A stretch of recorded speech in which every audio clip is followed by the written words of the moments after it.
Hello everyone, this is Kanika. Welcome to my channel Prep Biology. So by continuing with Unit 1 of Class 12th Biology, that is reproduction, we have started chapter number 1, that is sexual reproduction in flowering plants. This is class 4th of this series and this lecture is all about the pollen grains that represents the male gametophyte. We will discuss about the structure of the pollen grain, structure of the mature pollen and its applications. So let's start with the lecture. First of all, as we all know, what are pollen grains? A pollen grain is a microscopic structure which represents the male gametophyte in flowering plants. As we all know, this is the stamen, that is the male reproductive part, and these are the anthers. If we cut the section of anther, we have this tetragonal structure and inside it we have 4 pollen sacs. And inside the pollen sacs, we have multiple pollen grains that we already discussed in previous classes. So make sure you will check it out. Now, structure of the pollen. If we see the structure of pollen, there are different features of the pollen. First one is it is generally spherical, that is 25 to 50 micrometer in diameter. Okay, it has 25 to 50 micrometer in diameter. So most of the pollens are spherical in nature. There are variety of shapes of the pollen grains, like some are rounded, some are disc-like shaped, some are in bean shaped. So there are variety of the pollen grains in different species. As you all can see here, this pollen, this is the scanning electron microscopic view of the pollen. So some are round shaped, some are bean shaped, some are disc shaped. So there are the variety of the pollens in different species. Now the texture of the pollen is smooth to spiky in nature. As you all can see here, the aperture of the pollen is spiky in nature. The small spikes around the pollen is seen in some of the pollen grains, and some are smooth in nature. They have no spikes in the outer wall. Okay, so their texture is smooth to spiky in nature. The structure of pollen is different in different species. This is all about some features of the structure of the pollen. Now let's see different walls of the pollen. If we draw a diagram of the pollen, we have this spherical nature of the pollen, that is the outermost layer that represent red in color. The outermost layer is called the axine. Axine means outer. This is the outermost layer of the pollen is axine. Next is the intine. Intine means inner wall. Inner wall. The inner wall is called the intine, outer wall is called the axine. Okay. Inside it has a nucleus that contains the genetic material. Okay.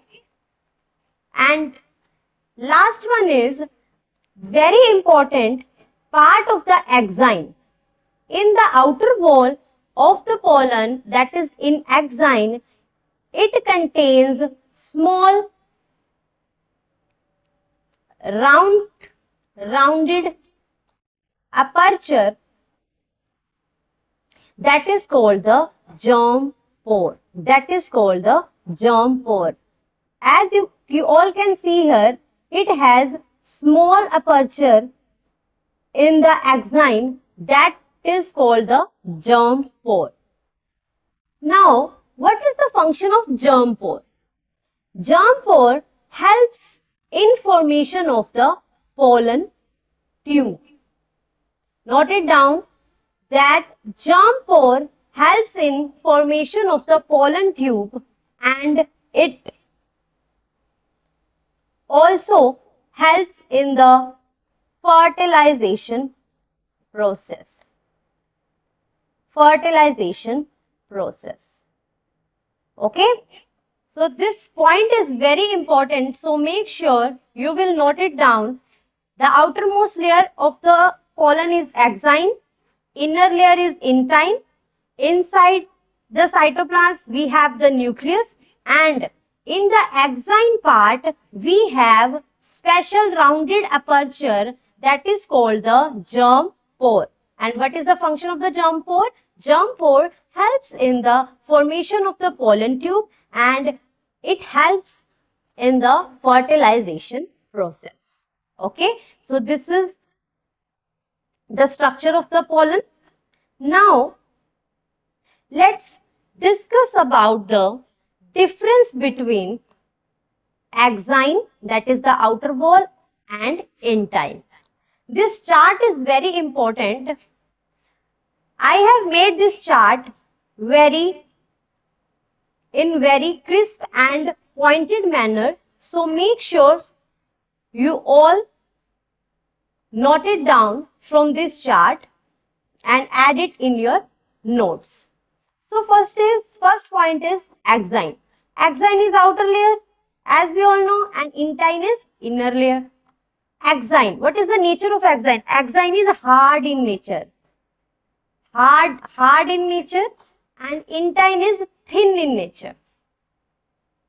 Now, axine is a uniform, non-uniform in nature, means axine, as you all can see here, it has somewhat wavy nature, somewhat wavy, that is non-continuous, continuous in nature. That is called the non-uniform nature.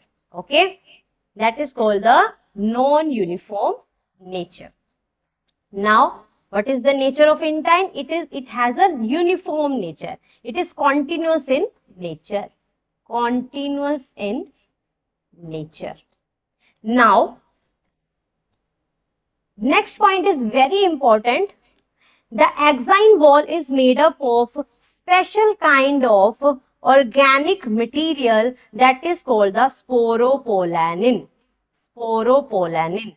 Now, what is the function of the sporopolanin? Sporopolanin is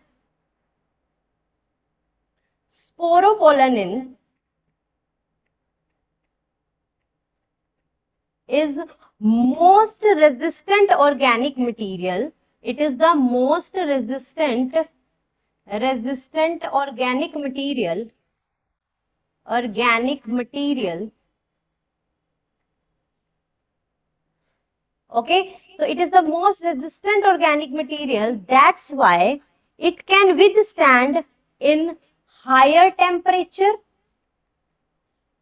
and in strong acid and base.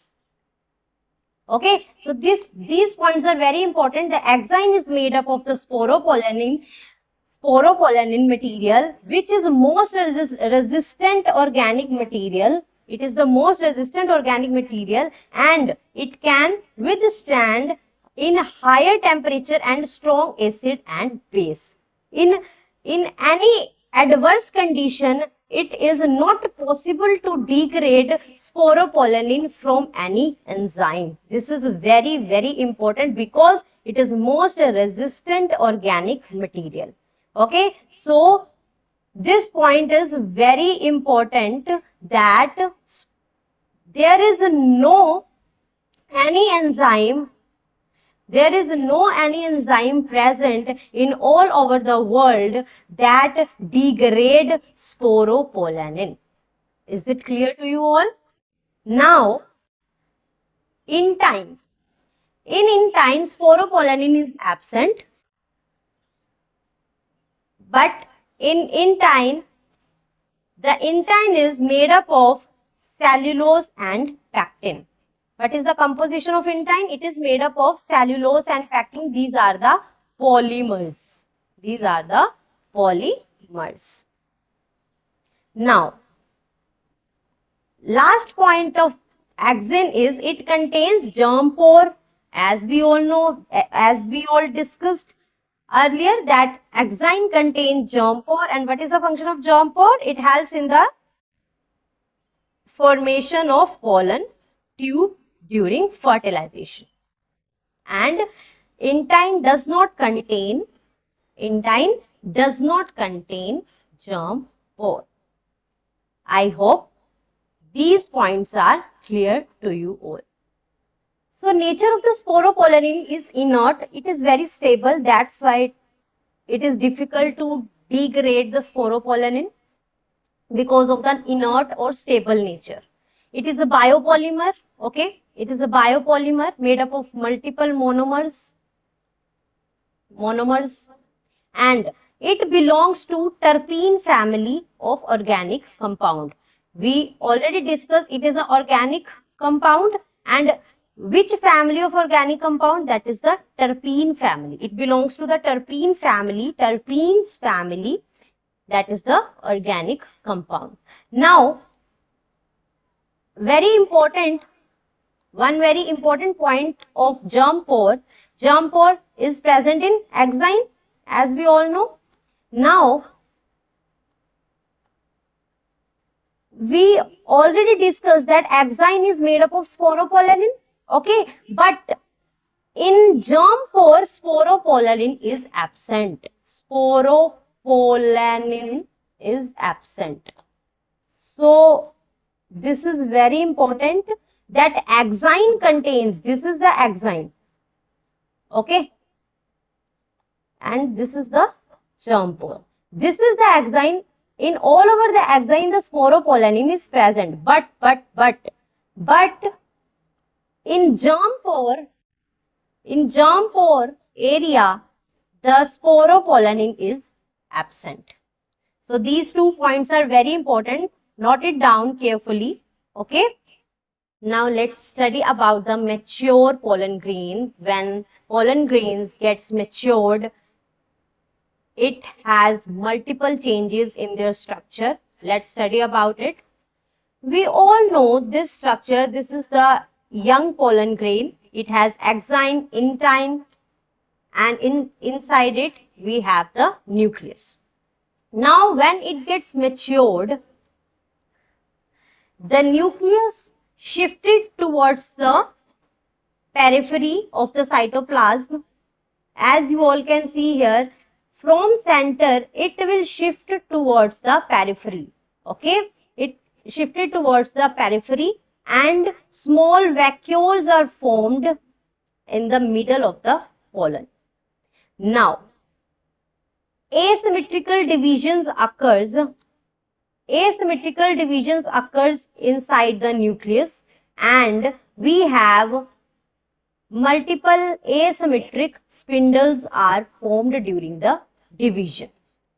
Okay, now after the divisions occurs, we have 2 kinds of cells divided. Okay, this pollen grain is divided into 2 cells.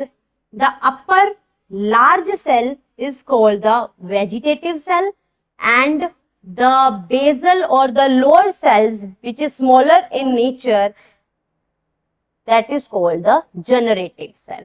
So, in the mature pollen, when pollen gets matured, it will convert it into this structure. Two divided cells occurs. First one is the vegetative cell and smaller one is the generative cell. Now, let's study about these cells, if we see vegetative and generative cell, this is the mature pollen structure. This is axine, this is intine, and we have upper one is the vegetative cell, lower one is the generative cell. Now, what's the difference between vegetative cell and generative cell? Vegetative cell is bigger in size, okay? It is bigger in size, as you all can see. Upper one is the bigger and this is the smaller in size. Vegetative cell has abundant of food reserve. It has abundant food reserve, okay? And the nature of the nucleus. The nucleus is large, irregular shaped,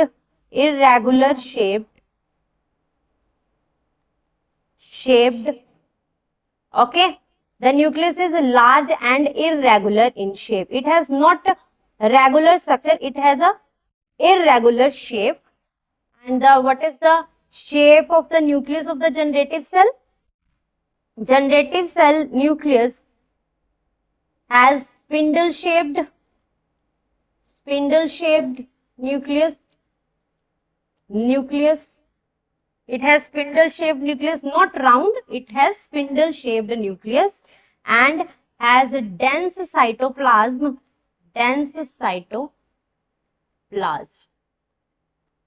Okay. And generative cell float in cytoplasm of vegetative cell.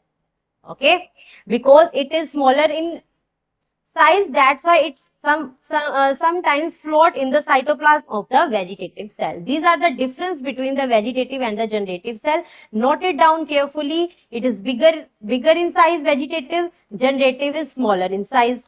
Abundant food reserve is present, and the nature of the nucleus, large nucleus and irregular shaped. And in generative cell, it has spindle shaped nucleus and dense cytoplasm is there. Okay. So, one very important point, note it down, that generative, as names suggest, generative cell, it will generate something. So, when it gets matured, the generative cells formed two male gametes. Okay. So, here you all noted down that generative cells formed two male gametes when the fertilization occurs, and vegetative cell helps in formation of pollen tube, and it gives path to the male gametes when fertilization occurs. So these 2 points are very important. First one is generative cell. Generative cell form two male gametes. Okay. And what is the function of vegetative cell? It helps in the formation of the pollen tube. One. And second one is it give path to both male gametes during fertilization. I hope this concept of the vegetative cell and generative cell is clear to you all. Now, let's study about that how pollen grains works as allergens that cause allergy. First point is allergic reaction. The pollen grains can trigger allergic responses in sensitive individuals, leading to hay fever and many bronchial afflictions. So, Sometimes pollen grains can cause many respiratory diseases like asthma,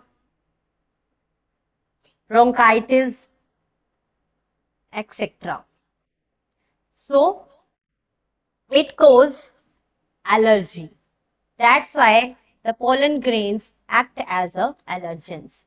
What is the environmental impact of it?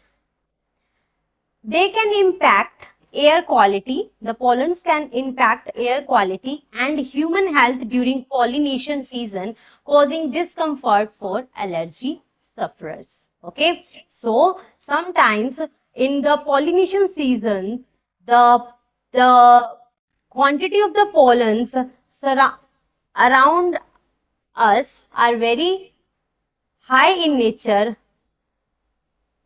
In that time, it causes many diseases. Now, what are the different applications of the pollen grains? The pollen grains helps in hybrid crop production. Second is it can also used in horticulture breeding. In many countries, it also acts as the food supplement. It is also used as a food supplement. So, as you all can see here, these are the pollen tablets. Tablets are available in market, and pollen syrups are available in market that are rich in nutrition, that are also taken by athletes in foreign countries. And last one is the pollen banks. The pollen grains are stored in liquid nitrogen. Pollen grains are stored in liquid nitrogen under minus 196 degrees Celsius. That process is called the cryopreservation. Cryopreservation, by which the pollen grains are stored in the pollen banks. Okay, so the pollen banks are also very important for the crop breeding program. So these all are the applications of the pollens, also important. Okay, so we have covered the male reproductive part of a flower. We have covered the structure of stamen, that is anther and filament. We have studied the TS of anther, and inside it we have multiple pollen mother cells which divides by the meiosis process and form the pollen tetrad, and when it gets separate, the pollen grains are formed. So this is the summary of this male reproductive part, that is the pre-fertilization processes in male reproductive part. Before fertilization, what are the processes occurs in male reproductive part, we have completed yet. So if you like this channel, please subscribe, like, share my channel, that is the Prep Biology. Keep studying, study hard, study smart. Thank you so much.